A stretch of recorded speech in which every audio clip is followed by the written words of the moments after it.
So the one thing that I realized lately is that we are or can be each other's medicine. I went to this women's gathering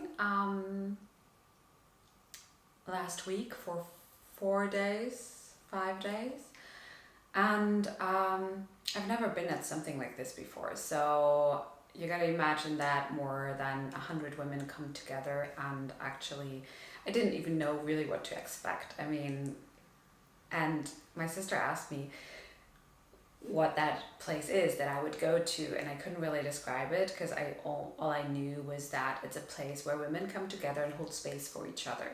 So basically, it was a wonderful place in nature. There was a river. We would jump naked in the river, and there was amazing homegrown organic food prepared with love. So I knew all of that, and I knew that there was a bunch of workshops. So from yoga and qigong to shamanic workshops to breath work to you name it. So it was a really intense time. And what surprised me was not that, I mean, I kind of expected that some of the work would be intense that we would be doing, because shamanic work can be really intense. I've done some shamanic journeys before. I don't know if you're familiar with this term at all. So a shaman basically is a healer. So it's someone in the native traditions who is very connected with the universe, spirit, God, however you want to call it. Basically someone who sees a little bit more of the big picture than you do, and who can help you figure out where you're blocked, or who has healing abilities. And I knew that there would be workshops that were intense, and but at the same time I knew it would be a fun gathering. There were a lot of musicians, there was a lot of music, dancing, singing, and but what was the most profound thing for me was the holding space and the sisterhood.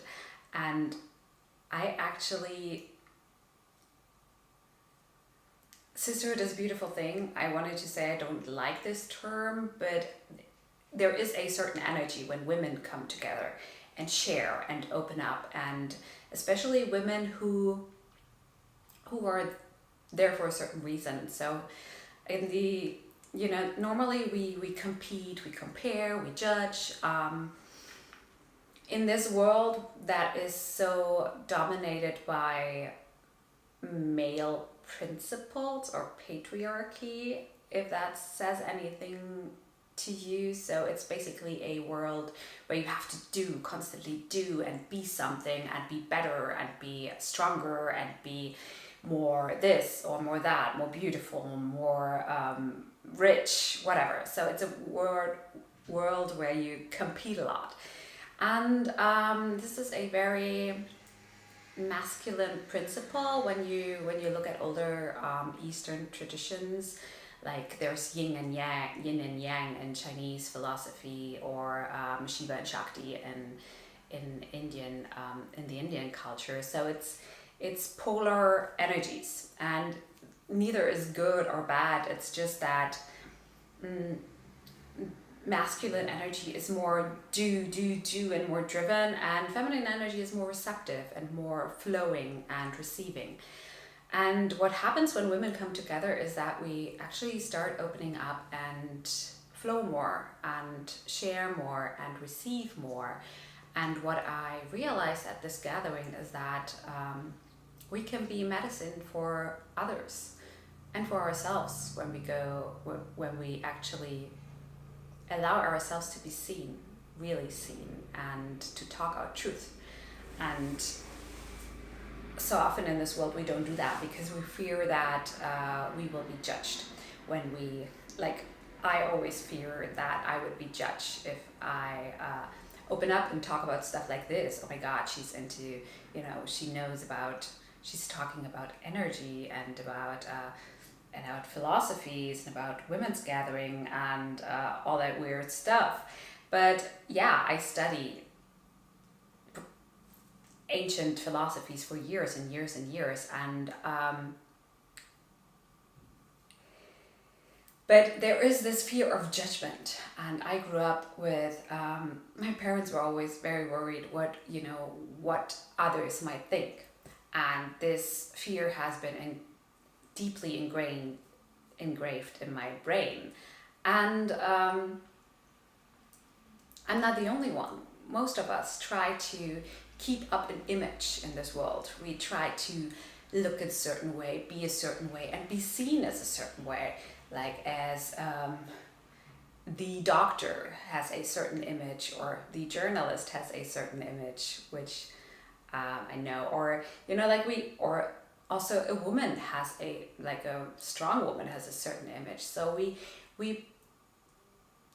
like to be seen a certain way, and most often if we like to be seen as strong, we don't show our weaknesses or our weak side. That also exists, and most of the time we are really afraid to show that, and because others might judge us. And what happened at this gathering was that women opened up and got real. And that does not mean we all got weak and cried and all of the time, and it was a big mess.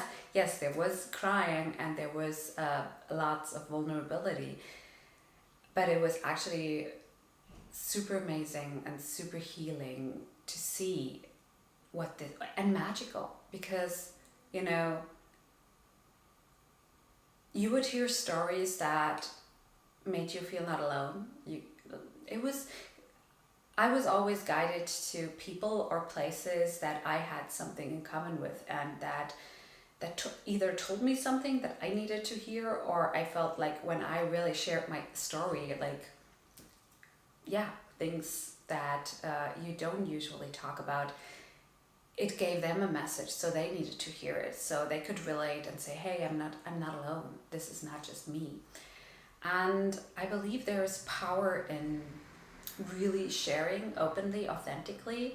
I don't know if you're familiar with a TED Talk by Brene Brown, The Power of Vulnerability. If not, watch it. It's one of the most watched ones on YouTube or on TED. And it's an amazing talk.